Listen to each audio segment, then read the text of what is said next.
And what is up, everybody? Welcome to another week of the Bearded Brown Show. Here we got the Therapy Tuesday happening. It seems obviously the Cowboys beat our Browns 33-17, but we're here to talk about it today, and there's a lot to talk about. As normal, nobody's happy this week. That's why this is a Therapy Tuesday. Take it as you will. There's a lot to argue about.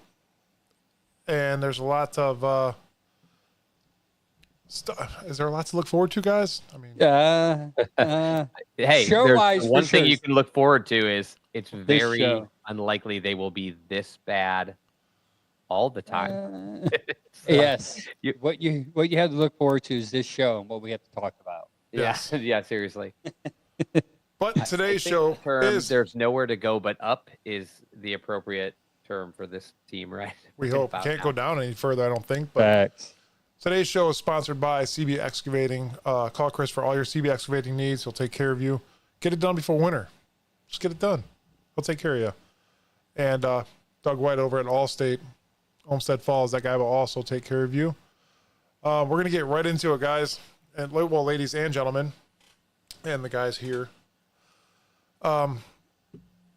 The breaking news about Deshaun Watson, another case coming back from 2020 that we know of. As of right now, he's not going to be on the commissioner exempt list, but this could wind up bad for him.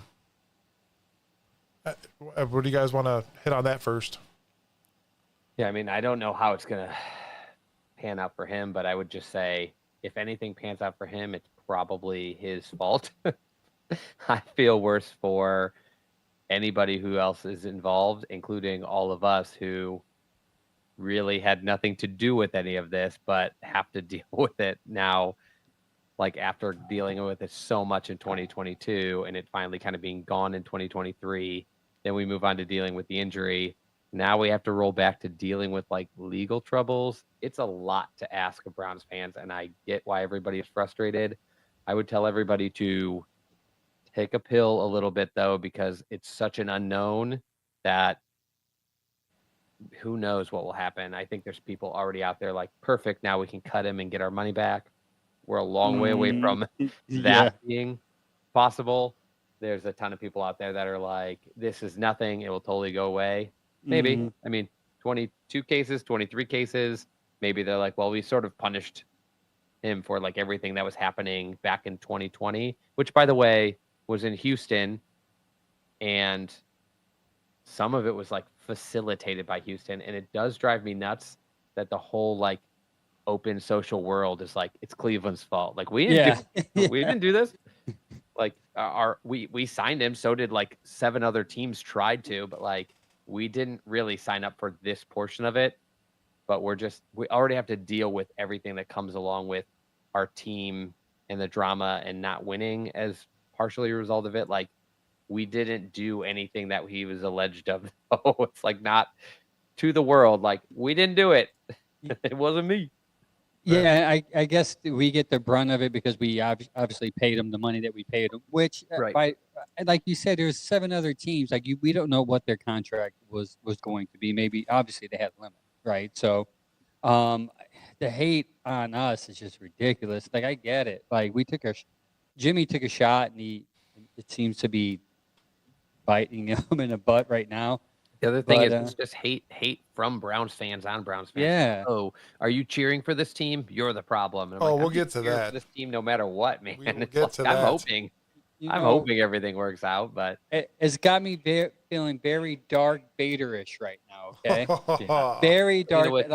I want to just peace. Yes, yeah. Shout out to James Earl Jones. I mean, well, the Sandlot. That's what immediately comes to mind when I think of that guy. Sandlot. That's what I think of Darth Vader. That's why I'm wearing black today, because not only am I sad and angry, but also for my favorite Star Wars character, Darth Vader. I'm not wearing anything, dude. I'm wearing nothing. Shirt that says a pink shirt that says Range Day, Sun's out, guns out, and guns out. Yeah. Hey, guns out. Shout out to the tribe. Yes. In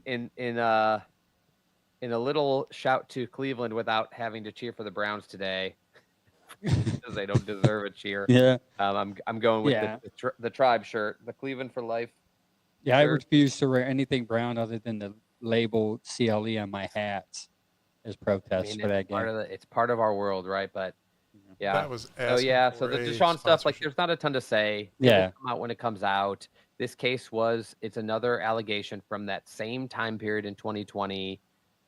We don't know if it's true. We don't know if it's not. It follows a very similar construct to the other allegations. I will say I talked to a friend of mine who's a defense lawyer today, and he said, like, and this is no sign of innocence or guilt. He's just saying, like, as a defense attorney, you would kind of break apart the idea that, like, if this happened at that same time period, and while all those people were presenting their lawsuits, like, it's questionable that they didn't come forward at that same time when they had so much support and opportunity. And the big thing is just like, it's pretty easy to put together that story, which is like, doesn't mean it's not true to everybody out there that's going to be like, she's lying. It doesn't mean it's not true at all. It's just, as a defense attorney, it's easy to point out, like, yeah, these stories went public 2-3 years ago. It'd be pretty easy to say, like, this is what happened and just copy the story. So, like, that's why it's so not worth jumping the gun, because somebody might find this, collaborate some text messages and location data and be like, this couldn't have really happened this way, or the other way. But so many people are so ready for Deshaun Watson to, like, pile on this story that we'll definitely find out more soon. I just love how more stuff is coming out 4 years later. That's the only downfall. Obviously, apparently statute of limitations for Texas for this type of situation issue is, I think, 5 years. So for everybody that's like, it came out because the Browns lost, I think that's freaking ridiculous. Like, you saw the Browns lose and you're like, let's bring this forward. First of all, apparently this was already in motion before the game. It just came out Monday because the lawyer presented it, but they've been in contact in the past. And the other thing is, like, it's just not how it works, where it's like, hey, the Browns stunk on Sunday, I better call my lawyer. Like, give me a break. No, but it is like statute of limitations is 5 years, and now it's 2024 going on 2025. So, like, this was her last chance to get this out there before it's too late. So somebody probably convinced her, like, it's now or never. The X rabbit hole is Andrew Berry is planting the story. That's the other one I read. I'm like, no, I'm like, come on. And it doesn't, the story doesn't matter. Like, it has to be like something that breaks his contract, and it has to be like an offense. A civil offense will work, but it has to lead to him being suspended and stuff. And, like, the Browns can't do that. So, but anyways, it definitely didn't come from him. It came from Mike Florio, who was very plugged in, more than probably anybody, when this first thing went down. So it makes sense. Busby probably called him directly and was like, hey, I got a little story for you. Yep. So anyways, do we want to, I mean, there's not much to go on now, because we're just going to move along on details, that. But that's about it for that. Cleveland Browns signed Kadarius Toney. If you guys don't know, he's from Kansas City, and finally some good news. Yeah. A Kansas City guy that I don't know. didn't really impress me, but had kind of stone hands. Was having trouble catching the ball, but he's at the practice squad now. He could be elevated if something happens, I believe. But I think somebody like, I did hear today, I didn't really think of this in the past, but I saw somebody on Twitter pointing out, like, his history with his previous teams. Apparently he was a very good kick and punt returner and special teamer. There was a thought that, like, he's better at both than Prochet and Darden at returns. So it makes him kind of like a no-risk guy you can put on the practice squad, and if you need a returner, you can bring him up. So that's just something to think about. Like, it's just a no-risk thing, but I'm with both of you. Like, he doesn't move the needle for me. I thought he stunk. I remember when he got cut, I was like, I'm sure the Browns will look at him, but, like, I'm not even sure he's better than David Bell. He's way more talented, but when you can't catch or you don't run good routes, like, it doesn't matter how fast and strong you are. Right. What do you think, Angel? The thing? When people are like, it's weird because on X people were like ecstatic, and I'm thinking, like, okay, I mean, do they know his history? like I Browns see the fans upside. want the next guy in the door. Yeah, They see We Kansas love other City and teams they jump trash right because to we're it. used to being so bad. We need other teams trash. yeah. Now So I'm this like, is more of a like. are we back there again where we're like happy for someone who didn't make the team that he was drafted with and didn't make Kansas City, which that's wide receiver friendly? Like, come on. So I'm like, They've made a I was lot like, of mediocre guys look good. Yeah. But again, like he can't catch, neither could Njoku. So maybe their upside thought is like, well, we know can he can help. return, and like if we keep him around and by the end of the year he starts looking like he can catch, maybe we'll be the team he resigns with and we have some depth. But don't get excited, fans. Like he may not even be out there for a few weeks, if at all. He's a guy that you can easily cut and nobody will ever remember he was even there. I would not mind putting him as a returner and putting Pierre Strong in the backfield, see what he could do. That's just an option. Yeah. Today we All right, also released cornerback Justin Hardy, which wasn't a big deal for me. What do you guys I got think for most organizations wouldn't even realize he was still on the practice squad. We do because we're pretty plugged into like the practice squad in Cleveland, but a lot of teams probably wouldn't really have even like noticed he was still around. They're so deep at cornerback, both on the active roster and practice squad. And Justin Hardy's a guy you could maybe bring back later. It's just, like I said, it's a no risk move. Yeah, right now we're kind of in shambles again, it seems, but let's get on to game one, Dallas versus Cleveland. I was at the game. You guys probably got a better view than me. I was in the western end zone. I was not in the dog pound. Western end zone. I didn't see much. Obviously, we didn't see much. Anybody, whether you're watching at the game or on TV. Seen a lot of Cowboys fans. But Angel has got some offensive numbers that he wants to talk about here. First of all, I didn't watch much either because my head was in a pillow because I was crying most of the game. So I'm with you. I didn't see much. Just joking. But the numbers I want to bring up here is crazy. Let's start off here. Your quarterback was hit 17 times during that game. 17. The league average that Sunday was 4.7. That's crazy. Crazy numbers, right? 11 pre-snap penalties. So that means before you can even run a play, you're already behind the chain. Yeah. Right? So and I would say this. Penalties are never like okay, but I totally agree with you highlighting that. Like penalties like that keep you from even being able to run the play are such an issue. It's a killer back before you even start. Not to mention, this not even the penalties that were called back, positive plays, a first down play called back because of a holding or something silly that they did. He had 4 wide receiver drops. Out of all those 4 receiver drops, 2 were first downs, drive killers. You have 2 drive killers right there. One was a touchdown. That's 7 points off the board.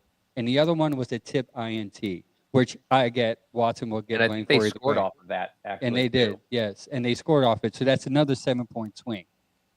Watson, now this is, everyone's like, oh, you're pining for Watson. Partially true. But Watson did hold the ball for the 8th most time amongst the NFL quarterbacks in week 1, which is 4.16 seconds. But my question is, was he holding the ball while running, and did they count that time? Right. Because that dude did not. Had no pocket. He had no pocket presence. Yeah. He was running out as soon as he had the ball. He was running out of that pocket. Those are my numbers. Some of the stuff I watched, like that same question I had, where it was like, well, it couldn't have been like a terrible situation because he held the ball before he got hit for like 4+ seconds before he threw. And I'm like, the same thing as you. Does that include when he kind of like bailed and created extra time, or was that pure time before the rush?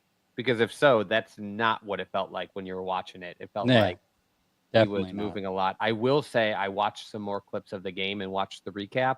He did bail from the pocket more, like similarly to what Baker used to do sometimes. He did bail sometimes when he didn't need to yet.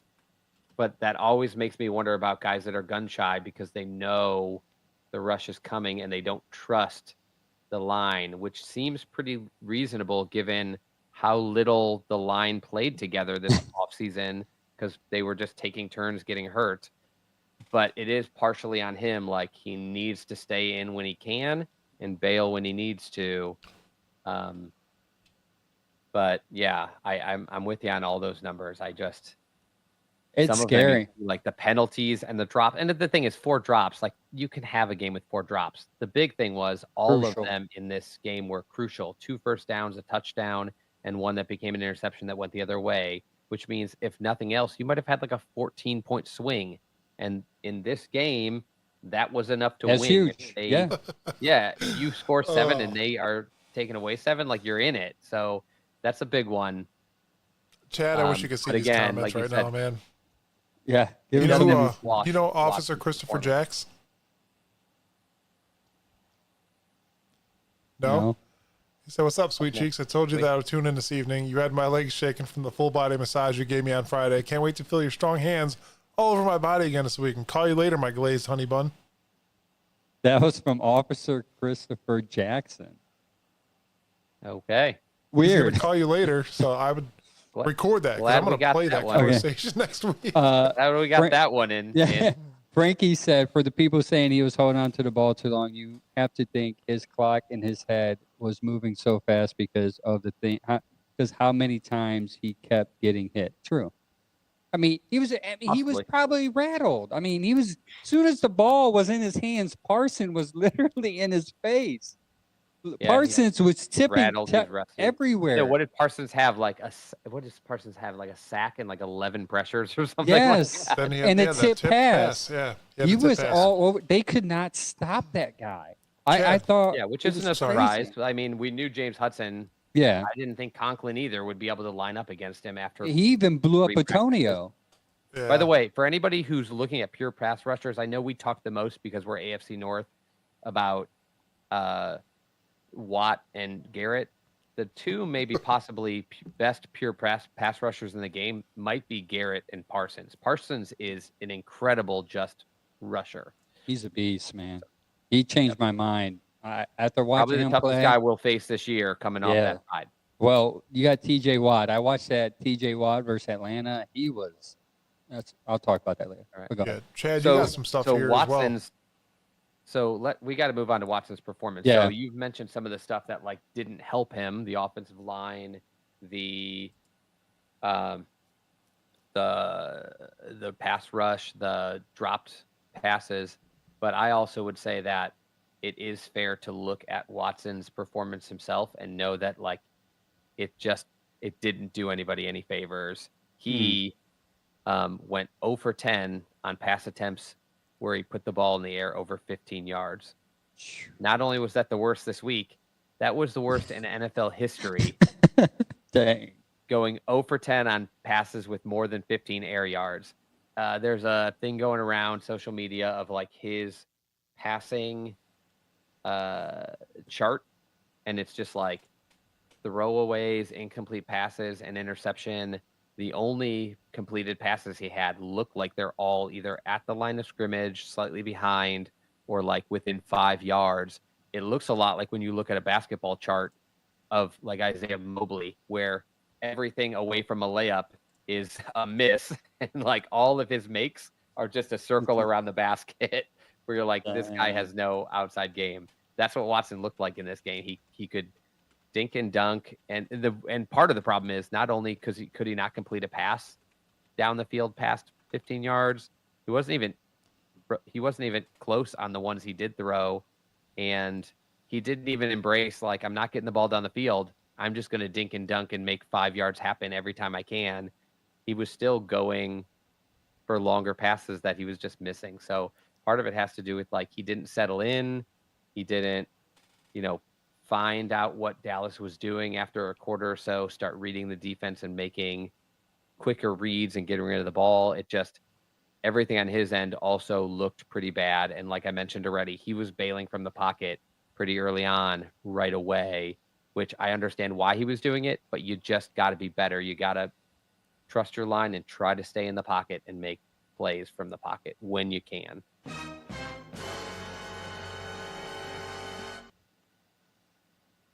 That's what it was like down there. I'm sorry. Okay. Yeah, Probably is what it felt like. obviously it was a whole team problem. Nobody seemed to mesh. And I'm going to bring this up, Chad, and I know you're going to hate me for this. I'm going to bring this up really quick. Before I do that, Sam said you have groupies. Chad has groupies. Yeah, it's popular. This is what happens when some people don't play in preseason. And I know you're going to hate me for this, Chad. Just deal with this for a second. You get paid millions and millions of dollars. I know the guy was injured, and we didn't want him to get rushed out there to play. But, man, this is where you knock the rust off. This was our preseason game. That was it. We got all the starters that we could possibly put out there, and they played their first game for the year. You get practices, you got camps and all that. I get that, but the game pace is so much slower than a real game. When you got Micah Parsons with no left tackle rushing at you, that's going to be a whole different realm than camp and all that. So I wish I would have taken that. The question would be, in which preseason game was he going to feel the pressure of Micah Parsons coming at him? That would be my argument, is which preseason game fixes the problem of finding out how to deal with Micah Parsons? It doesn't figure out how to break the Micah Parsons object down, obviously, but it helps him with being able to stay possibly in the pocket. I know you got third and fourth stringers out there. That sucks. But you get out there, you play a little bit of football, try not to get hit. And I'm thinking he's so afraid to get hit because maybe he's still hurt. Is that a possibility? And that's why he's scrambling out of the pocket, because we watched it with Joe Flacco last year. I'm not trying to be a homer right now for Joe Flacco by any means. Joe Flacco stayed in the pocket. That's the take. Joe Flacco not only didn't play preseason, he didn't play regular season. He didn't do anything till he came off the couch and played. So if you think Deshaun Watson could have used 10 preseason snaps, why didn't Joe Flacco use preseason snaps? That's what I say about preseason. My argument versus like why I don't think preseason is necessary is, A, did Dak Prescott play a lot of preseason? Didn't look like he needed it. But we use this like, oh, if the Browns come out and they look rocky, it would have been better if they played preseason. But then why is it that, other guys, why did Baker Mayfield look so good? Was it because he played 5 preseason snaps? Like why? And, why did the Cowboys come out, drive it straight down the field if they all weren't playing preseason? That's my only thought, is like, we say it would have helped Deshaun because we hope it would have helped Deshaun because we didn't do it. But it didn't seem to help other people in the league. Like Justin Fields played a crap load of preseason. He sucked, so that's my thought, is more like, I think every snap could help Deshaun, but I see the reason they don't do it. And like, we use it almost as an excuse later, but like he should just be better with or without preseason, I guess, is my take. Would you agree the reason why they Dallas didn't need preseason games because they were already in a system for years previous, that they were familiar with the system compared to maybe Cleveland? But here's a question for you. How long CD Lamb practiced for 2 days this year? But wasn't he already in the system previous? Like he did preseason. But he already knew the system. He's been in Mike McCarthy's system since he's been drafted. So he's familiar with it. He's familiar with the cadence. It would be my last thought then. How many plays does a quarterback play in preseason? Around 10? I personally think if that's the case, he could have gotten everything out of preseason he needed in the first quarter, and then he should have knocked that rust off. If preseason would have helped him, 1 quarter should help him. I think he should have played should we feel like he's good.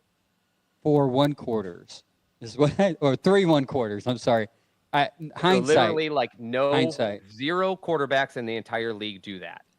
So but when I you're think saying like our quarterback should do this thing that nobody else in the league does, it starts feeling like we're putting our problems on this like different scale than the. Look at the teams that win Super Bowls. Is it because their quarterback's playing preseason? No. Does every quarterback that is a new offensive coordinator play in preseason? No. Then why are they better? There has to be another way besides preseason that they get ready. For the record, I don't think we should play preseason. I'm only speaking for this year for multiple reasons. One, we had a new system. Our offensive line needed to play together more, obviously, and Watson needed confidence. So what's the best way to build confidence? Play against your scrubs, second and third fourth rounders to hit the pass, to give him They mental know who they're reps. playing Right? against, though. That's like saying Yeah. the best way for a basketball player to get better is to go to a playground and beat up a bunch of kids that can't play. It with might you. You're help. like, It might. it's not gonna help when you go out there against Kevin Durant. You're gonna be like, It oh, is. those kids stunk. Like, these are real players. No, Like, you get confidence because you're dunking on a 10th grader. That's what I'm saying. Yeah, Like, I right, get right. that. then you go to No, the so- game and Confidence. they swats you for the first Yeah, time, and you're confidence. like, oh shoot. My issue is I think it's not I think and it's what we've talked about all post preseason is my biggest worry with Watson has always been mental. I think his issue is mental. I don't think Maybe. he has a physical problem. I think he doesn't have confidence But anymore. that's the problem is we know he also has a physical problem because he just had a super major surgery, a very major surgery. So thinking he was going to play preseason in a year where he was on a snap count just in practice, like that's a lot. And also like, and again, we don't know. We'll never find out. He Yeah. goes in that preseason and some third stringer that's never really going to make a team dives into his knee or grabs his arm on a late hit and he limps off the field. The entire season is a different season. Yeah, Like, Jameis. that's the thing. All right, I'm going But to hit you up have some of these Jameis still. comments real quick. We're going to move Trade along. trade for Flacco. I'm going to stop Yeah. that. I'm going to hit up some of these comments real quick. Yeah, hit the comments. They're good. Does anyone think Stefanski should let Dorsey call the plays? No. Just Sorry. I saw it. No.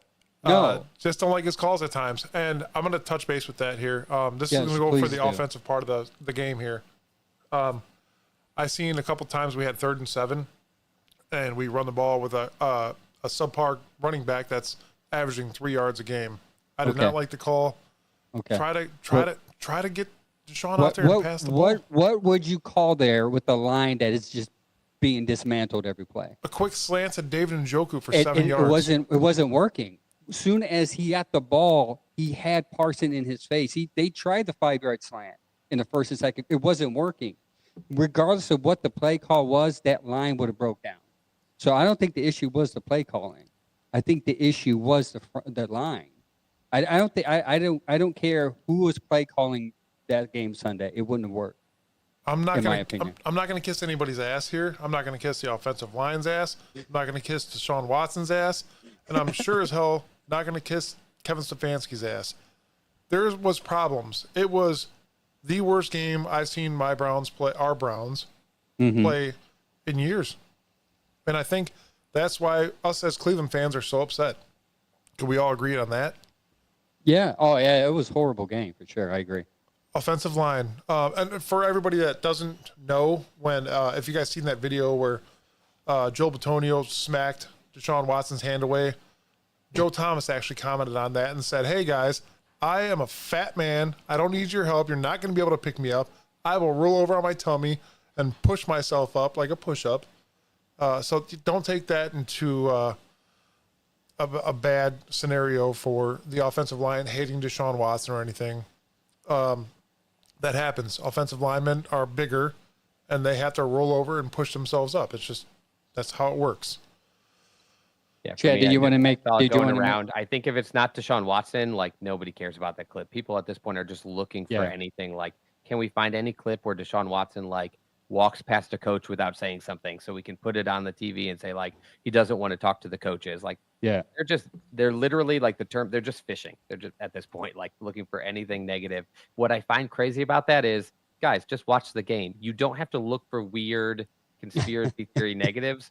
Watch the game. Deshaun couldn't play. He couldn't. He was incomplete on every pass down the field. He held onto the ball and ran out of the pocket when he didn't need to. He wasn't reading the defense well. He was scared to death of Parsons and the interior of that line. Like, there's plenty of bad. You don't have to go looking for bad. Yeah. So One more thing, real it was quick. one of his worst games of his career. Yes. That was the 6th worst talked about- passing game in history with 45 plus attempts. The 6th worst passing game in the history of the NFL, when in a high passing game, essentially. Like, there's almost no worse performances. And I think so. We all have a little different take. It sounds like Mike's not happy about the coaching a little bit and the play calls. Angels Not happy with the offensive line. We all agree that both those are a problem. I lean more towards Watson. I thought he was the biggest of the three problems and it's only because of one reason. He was brought in here to be a quarterback who could play in that exact situation. When the pass rush is coming, he could extend plays and he could make something happen either with his legs or down the field.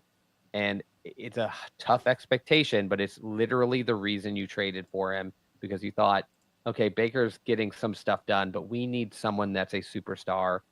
And to this point, Watson's not been that. To play my own devil's advocate, he is coming off of a shoulder surgery. Yes. And I've been saying all offseason, he will not be his best at the beginning of the season. He's probably going to be throwing better later. The hope, though, was they could cover that up with quick passes and a good running game. And they ran for what, like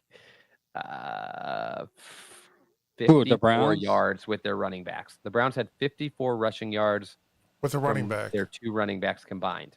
It's not good enough. Yeah, 96 total, I think. Yeah, because of Watson. Yeah, 96 total, but Watson ran for 40 of them. Yeah. Right. So to protect Watson, you should be using your running backs, and they never had a running game going. The offensive line did not look great outside of like maybe Wyatt Teller. Like I didn't see any big flags, but DeJuan Jones stunk. Batonio stunk. James Hudson, as usual, stunk. Even Batonio, I heard, like had a pretty rough game with that interior. He got blasted twice that I again, saw. And again, this is to Mike's point. They don't play in preseason. The veterans don't really play in preseason. I think most of them, for most teams, don't. And I think if you look around the NFL, a lot of teams had a pretty bad day, and that might be why. But they have almost an unwritten rule like, how about we just all rest our veterans? We don't take preseason seriously, and we'll just all have a rough week one. But we'll get through all of the problems we have in a game that counts. And I do not think it's like a conspiracy, but I think they're all just on board with that, unless they have like a rookie head coach and rookie playmakers. And you see that across it's not, and I understand that we're local, we think we're the worst team in the league, but there are other teams that had struggles with their quarterback. I mean, look at New York. Aaron Rodgers didn't have a good game. And I think maybe 1, 2, 3 quarterbacks had 300 yards passing in the first week. Yeah. So I think at the end of the day, I think we're all arguing over nothing, but I love it. Yeah, let's move on to defense, guys. Pete Barker said playbook not play calling, stale and predictable. And that's kind of how the preseason was, and that's what I thought it was going to be, just simple and roll through it and see what happens. It could be a trial week for the new offensive coordinator, Ken Dorsey, and Stefanski meshing together and trying to figure out what they're going to actually do against, your starters. But yeah, defense looked discombobulated at times. There was a couple people that were wide open, and I don't know if we were playing more of a prevent thing this week. Yeah. I don't know. The defense to me, I was looking through some of the PFF scores, and I think I shared them with you. Yes. When you look at the defense, it wasn't awful. But when you think about how good it was last year, it also was not that. Like Martin Emerson had a really low score. Jordan Hicks didn't have a very good score. Maurice Hurst, Quentin Jefferson. So like our interior line, some of our secondary didn't have a great score. Obviously, Miles had as good of a score as ever. And then we had some intermittent scores that were like average to good. The problem with the defense was they didn't look that terrible altogether. But the problem with defense is you have one lapse on the secondary, and all of a sudden Thornhill doesn't cover a receiver that comes free that he probably, we're assuming, was the guy that should have shifted over to, and then that's a touchdown. So that one play, you get graded bad on one play, but it did lead the team to 7 points. But if you think about it, like the Cowboys scored 33 points, right? They scored 7 of those on a punt return, which we'll get to later. So that takes them down to 26 points. And they scored 7 of those points, I believe, on a turnover that happened like on our own, 15, 20 yard line. So that was an easy score for them. We made it easy for them and very hard on our own defense. So the only excuse I have for the defense is sort of that brings the Cowboys down to 19 points. If you're just allowing like whatever 19, what somewhere around 19, 17 to 20 points, then you played pretty good defense. So the defense, what they allow versus what the final score is, isn't always accurate when you're throwing interceptions and turning the ball over twice, and when you're allowing special team scores, because now the defense, it looks as if you let up a lot of points and you really didn't. But I just think none of us in this group anyway, were overwhelmed with the defense. We expected the defense to show up to help the offense, which we expected a slow start for, and they did not do them any favors. They weren't getting turnovers. They didn't make a huge impact on Dak Prescott. They allowed guys like CeeDee Lamb, who hasn't even played all offseason, to get open and burn them on several occasions and score a touchdown on them. And just, if this Browns defense is going to stick, and Miles said after the game, you can boo me all you want. You can do whatever. Like, you paid to come see us be what we've been saying we are, and we weren't that this week. We need to be the team that we are meant to be. And so that we were last year without injury. Underwhelmed. Yeah. I mean, you bring up my point, exactly what I was going to say. Everything you said, I was going to say about the defense, because I felt, even if you look at the stats, I sent it Sunday. I know don't look at the stats because the offense looked horrible, but I was thinking from a defense perspective, like, they did pretty good. If it wasn't for that miscommunication in the kick return, they still would have been somewhat in that game. So that mess up, like, that happens every once in a while. Yeah. Like, you don't want it to, but like, if you're expecting to go through this whole season, even the best defense in the league is going to miss an assignment on a long pass somewhere. That's just the game. There was a ton of those this weekend. The only thing that they need to do is figure out the screen game, because teams seem to always use that. Hold on. Again, I don't know why. Can I point something out? Week 1, I've seen probably, I'm not kidding, in all the games that I watched, probably well over 100 screens. Yeah. Wide receiver screens, running back screens. Because of what you just said, because they want their quarterbacks to start getting comfortable, and the way that they're doing it is just let's throw some short passes and just get completions and hope the defense is not quite in rhythm yet. But the difference is defense plays a lot more one-on-one. Their miscommunications lead to like long passes, but not so much problems with screens, but there was a lot of them. I think that's probably not crazy to say. Yes. Let's move on to special teams. There was not much happening, obviously. It was good to see just Dustin Hopkins out there again.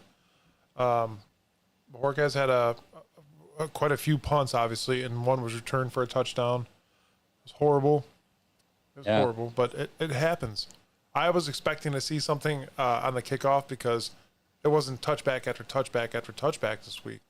We actually tried to get the ball into the kicking zone, landing zone, and it wasn't bad. It wasn't horrible. I don't know. It just wasn't my thing.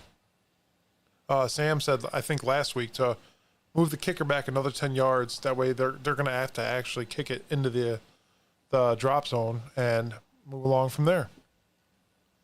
Yeah. I don't have much on the special teams. I will just say this: like, if you let a punt return or kick return go for a touchdown on an offense that is not in rhythm, and you have to trot them right back out there after they kind of just had to punt it away. Yeah, that is a way to make your team. And I never think this is excused, but that is the type of scenario that just drops a team's morale so bad. Like, an offense going 1, 2, 3 and out, or throwing a bad interception does that for the defense. The special teams allowing an easy return does that for the offense and the defense, because you make your team feel like, we didn't even have anything to do with that, and now we're falling even farther behind. That was a big blow to the team, and that's about all I have on the special teams. I just think we can't let that happen. Yeah. Want to know what else we got a couple more. We got a couple more minutes, Mike. You want to rant about anything? I'm going to do this real quick. So I was at the game Sunday, and I noticed as soon as I got there, we walked through the Muni lot, and there was not so many Dallas fans in the Muni lot, but they were there. I wasn't so pissed off yet. But when I walked into the game, as I was standing in line after I got my 2 Italian sausages because I ate more that day than I drank, thankfully, I wish I seen did. a ton, more Cowboys fans almost than I did Browns fans. It is the opening day of the season, ladies and gentlemen. Don't sell your tickets to Cowboys fans. If you're a Cowboys fan, I'm not bashing you here. I'm not bashing you at all. Obviously, Dallas travels well, and they showed up and shut us the hell up. And it was sad. It was sad to see more white than brown and orange in that stadium. And I was more than pissed off. I went there and got a terrible towel, I'm going to call that.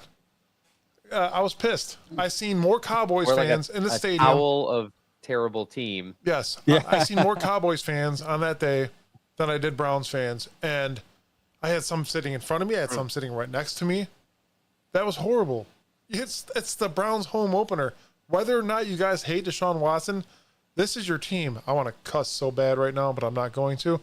Yeah. This is your team. I'm just going to this has been a problem. This is not a new problem. I know it's not. Steelers take the stadium over all the time. Bengals fans have been showing up. Like, guys, they're talking about building a new stadium. You're talking about having like a legit team, a winner. You want like some consistency and some culture. Something that goes along with culture is the fans showing up and cheering for their team. Like the Browns fans take so much pride of like, I love the Browns so much that I watch them stink and then I complain about them on X all week. That doesn't really help us, guys. Go to the game.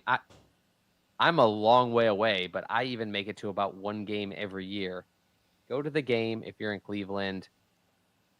Cheer so loud that Dak Prescott and the other team's quarterbacks can't figure out what's happening, and just help that team. I've been saying it for the Tribe for years too, like for baseball and for football. I feel like we have more fans that go tailgate than actually go to the game. They just want to go and get drunk, but like you got to still make it to the game, and maybe not sober, but at least in your right mind enough to cheer on your team.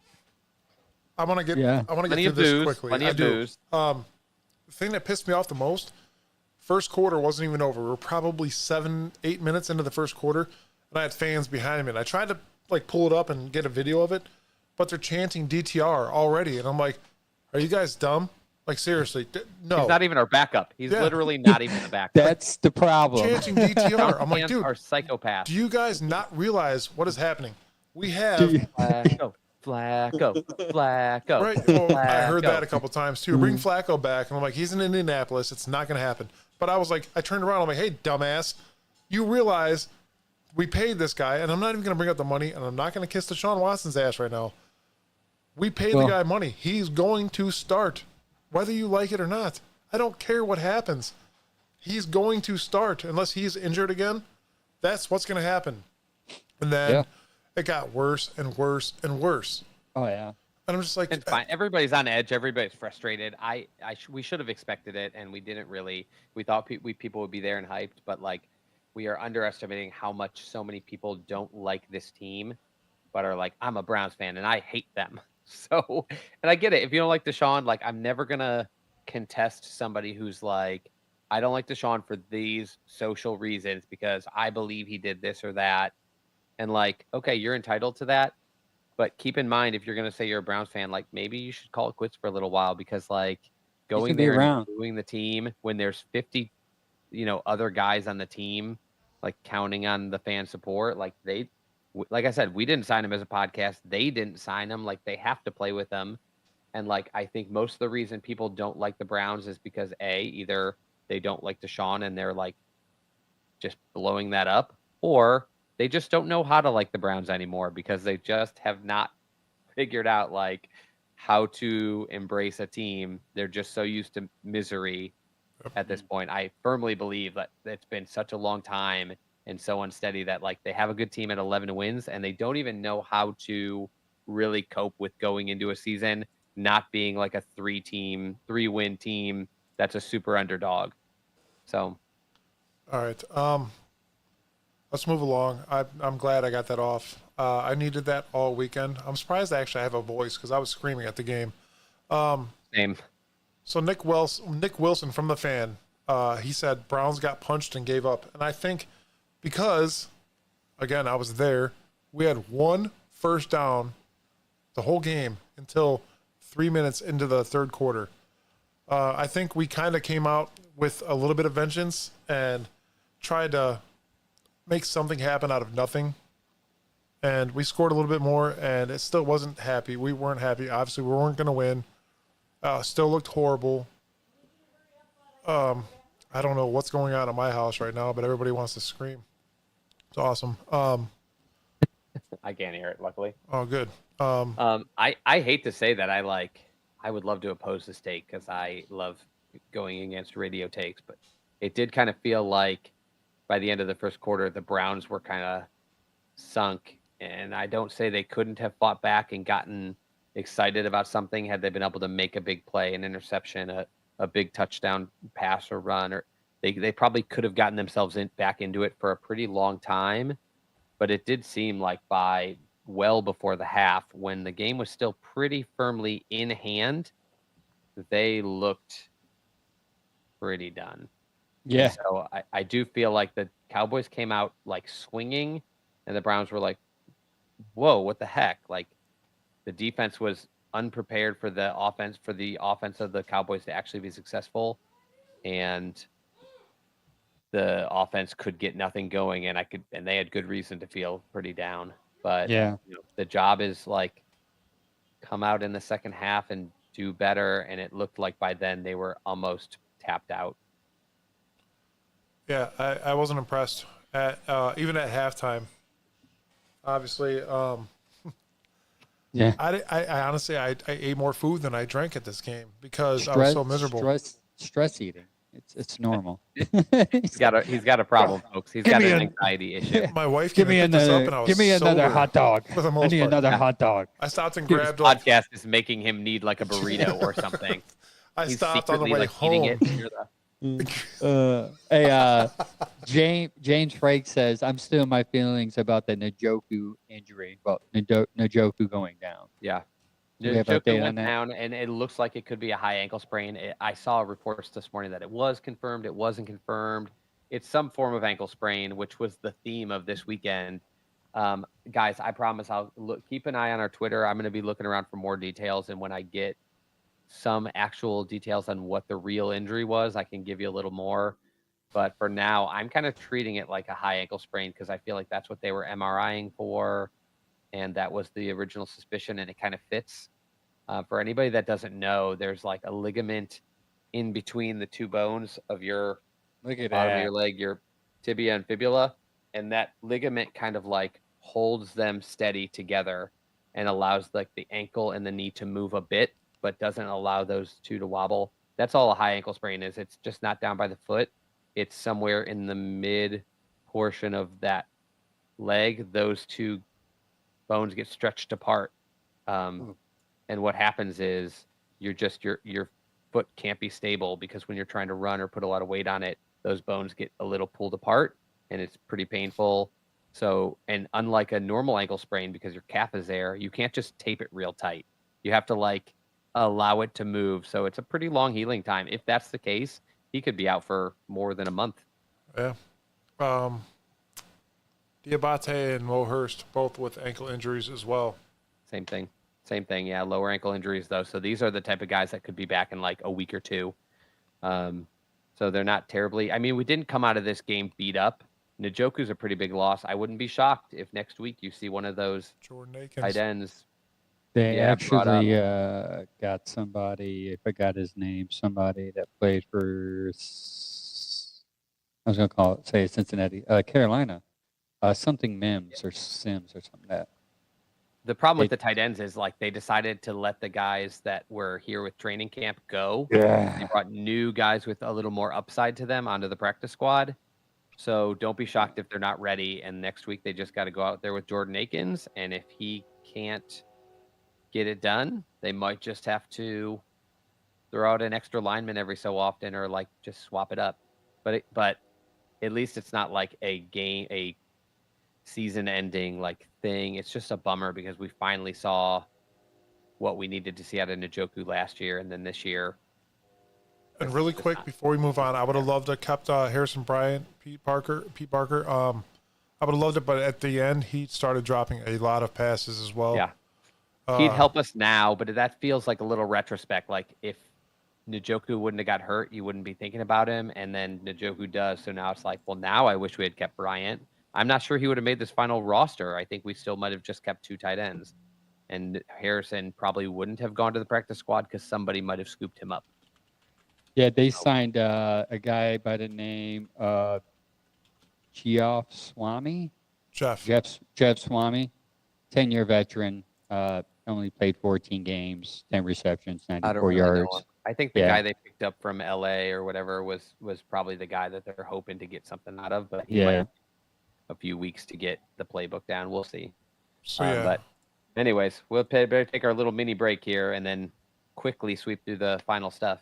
Yes, ladies and gentlemen, we will be right back. Let me cue some stuff up here real quick, and we'll be right back.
And we're back.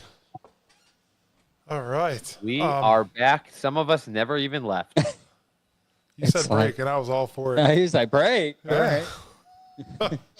Shout out. All right. Hey, by the way, you guys heard earlier I mentioned when he gets stressed out, he's got that eating thing. So he probably pretends he went to the bathroom, but he could have downed a whole taco salad. No, I went in there and ate 7 pieces of garlic bread. Not that it's any of your business. I'm rolling up slices of pizza. Oh, I can't talk about this anymore. Deshaun. So, adjustments at halftime. We obviously came out. We scored some more points. I don't think it was enough, obviously, because we didn't win. So it's kind of a. Do you guys think adjustments at halftime helped? There was some signs of life in the second half. I agree. Like I said, and you were doing it with some of the guys had already left for injury. I don't want to get too into the second half. I will say they came out a little better than they started. The first game of the season, I will remind people, though, it's always a weird, sketchy week where one team looks great and then ends up losing a ton. One team, everybody brings up in 2020, we got bashed 7-38 or something by the Ravens, and then we went on to win double-digit games and go to the playoffs. Steelers. I wanted to see more positive things out of the game, and the second half looked a little better than the first, but the reality is they need to get better. If you're feeling optimistic, you can look at the fact that they didn't play preseason. This was their preseason. Yeah. And so if we believe that getting reps really helps you be better for the next games, well, I guess they forfeited this game in order to get better, and they should be better as they go forward. Njoku will be out a little while, but they'll deal with that. The linemen should be getting healthier. The team should be getting in game shape. Deshaun can only go up. He played awful. And like we said, this should have been one of his worst games. And I don't even think next game or the game after that will be his best. No. There's still games that the Browns have to figure out a way to win. But my final thoughts are it's a little early to have a super overreaction. I think if you're not disappointed, you're weird. But if you're like throwing in the towel for the season, you're also probably setting yourself up to like feel worse than you need to feel. What do you guys have for like final game thoughts? My final thoughts is what we talked about it. We were closer than the score showed, and I know that's overly positive considering our offense. Homer. But we went into this game, at least this podcast, saying if our defense plays good, we can win this game, because we had the expectation that now this was not Watson was. We didn't think Watson was going to be this bad, but we expected.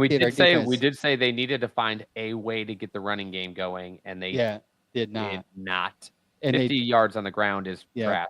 And then, let alone you allowed a kick return. So you had all those against you, but the defense. I mean, the box score is a box score. Like, it was a close game. You just did 3 or 4 different things. Like, if it would have went a different way, you probably would have won this game. So let's stay positive, relax, breathe, understand that you're against the Jaguars next week. They're beatable, and then you'll be right back saying Super Bowl by week 3. What did they put? Well, we'll get to them in a minute, but Mike, what's your any final game thoughts? My final game thoughts was that game was trash. Let's move along. We're going to get over it, I hope. Like I said last week on our Saturday show, if you guys aren't aware of that, me and Angel do a pregame Saturday show every Saturday about 10 o'clock in the morning. I said I was going to give Deshaun Watson 3 weeks to recoup and, show his true colors. I don't think he's – I'm not going to say horrible right now. Obviously, there's been so many issues. I'm not kissing his ass again, but his dad died 2 days before the game. That had to have some emotional stress. Stop it, Angel. Sounds like kissing to me. And I thought it was going to boost him. I wish he had that Brett Favre mentality of like, someone died, I'm going to go throw for 17 touchdowns, but it didn't happen. So that's my end of the game analysis. James Frank, I wanted to hit 2 of these comments real quick. James Frank, Kadarius Toney is not going to be our savior. Yeah, at all. Yeah, I promise you that. We all agree with you, James. As soon as I saw that, I said no. My Anjanine says I'm $1 million baby boy, and you guys are also hot. We got fans. Yeah. We're about to start our own. No.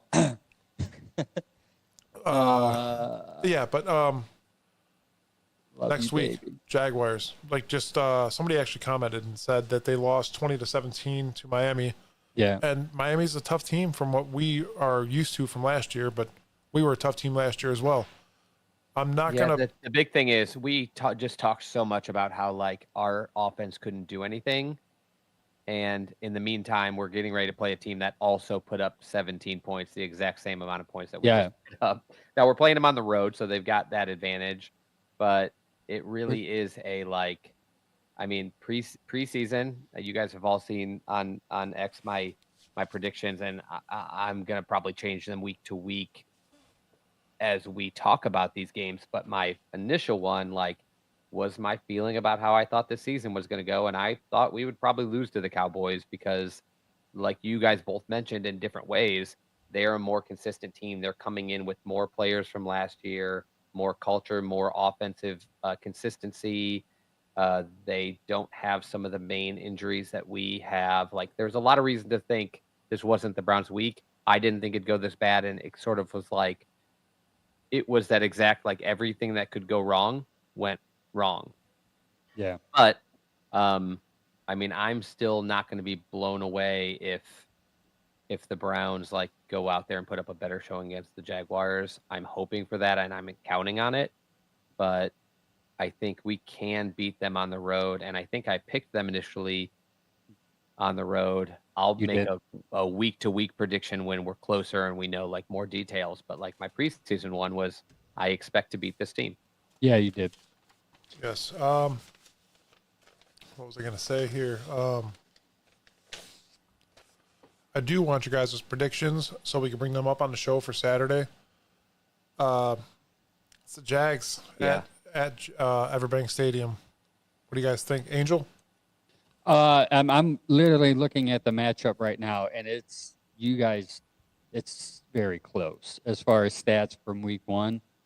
I think we can win this game. I hate doing the score, but I'll put out the score 27-21-ish. Browns? I mean, to me, it's a game of matchups. Travis Etienne is tough to keep up with. They have great receivers, but I think we have good enough cornerbacks. I think they don't. I think we have a better chance of our defense of being able to make some big plays against them, but we have to see something on the offensive side. We do. I agree. And Miami has a monster offense and put up 20. We need to, I mean, we don't compare to the Miami's offense, at least as of right now, but they need to find a way to move the ball and score points. And this is a beatable team. We just can't have this group again. What's your score prediction? Me? Oh, Jesus. Yeah, he scores. Put on Ask Front me Street. again when you guys do your pregame show. I'll give you mine for then. But now, we'll text it to the you. Browns. I also don't think it'll be great. I'm thinking probably something like 20. Yeah, I'm thinking something like 20-17.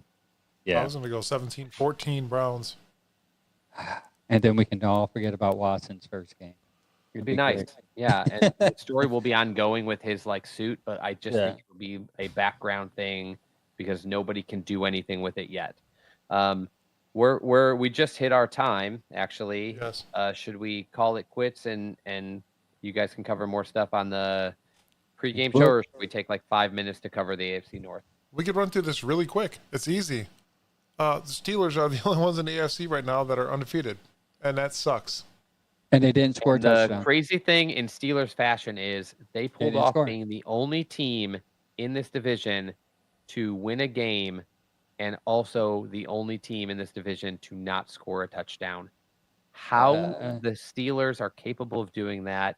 2 words, Mike Tomlin. All Mike Tomlin. Yeah, it's culture. It's Mike Tomlin. It's being opportunistic.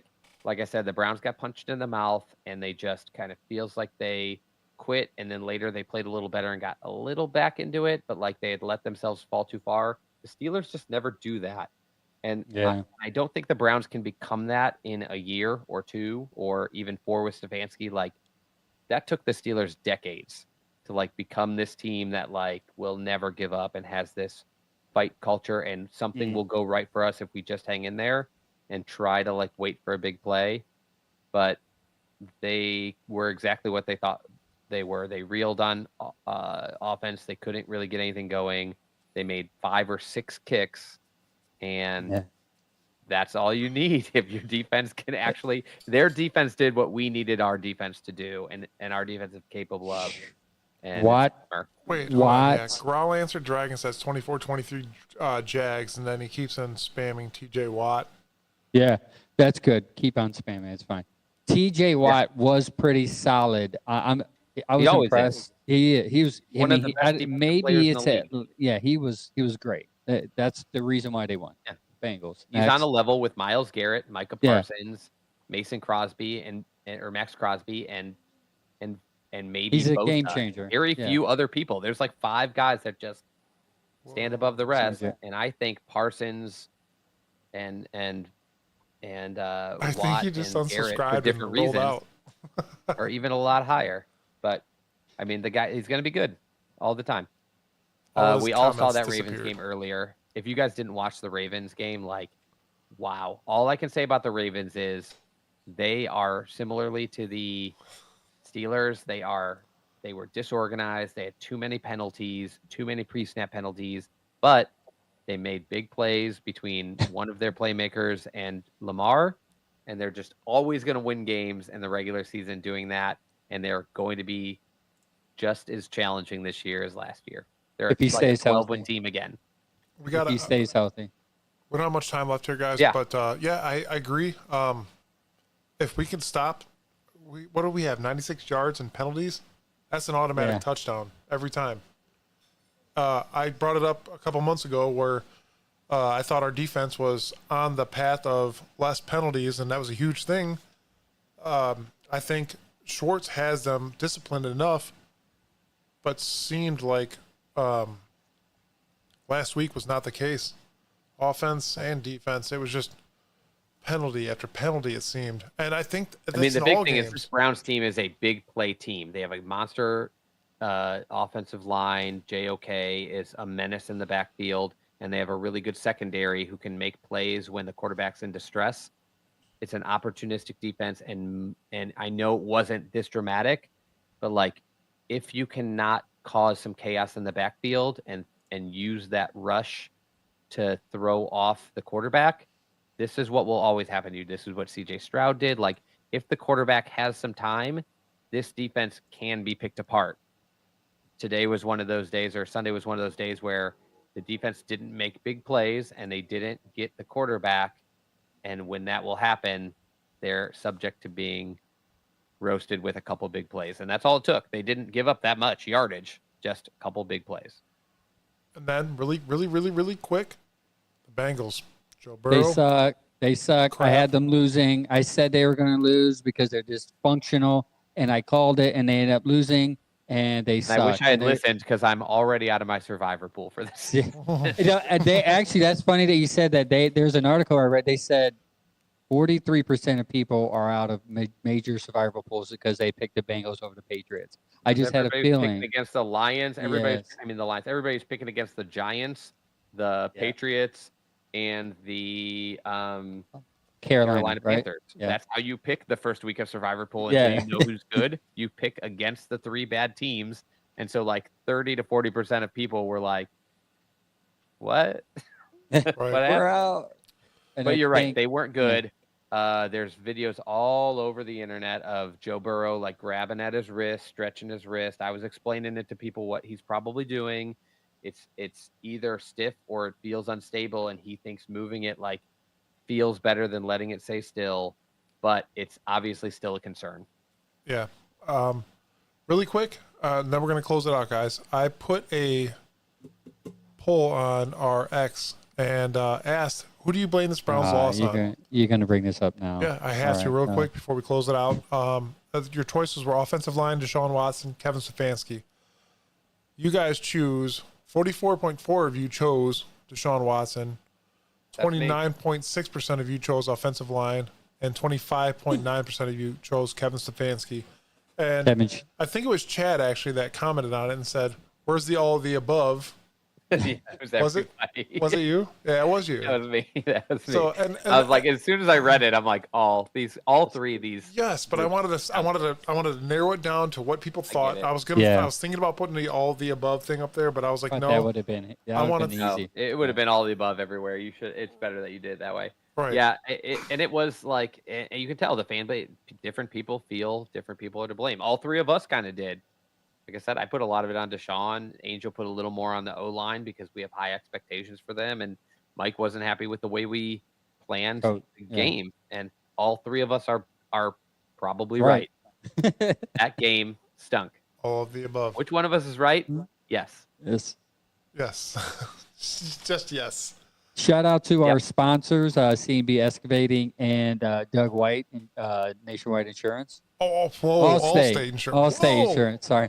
Allstate Insurance. I was literally about to read it off the board here. Allstate Insurance. Thank you for sponsoring us. It's Allstate. Don't cancel us, Doug. I still love you.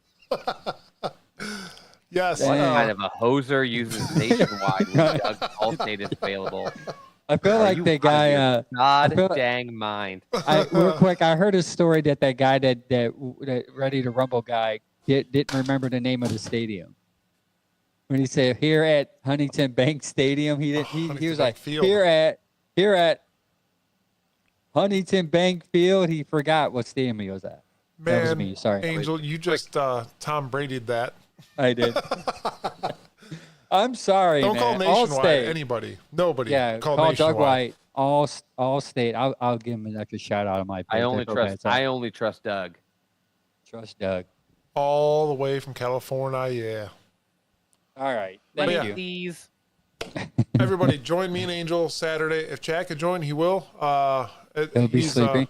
3 hours behind us, so I don't think he's going to. But we're going to have another pregame. We're going to talk about the Jaguars game coming up and what we could do to possibly win this game.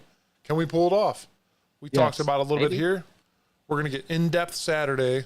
I might not wear a hat again because I got a fresh haircut. Yeah, you guys like that? All them grays. Ooh.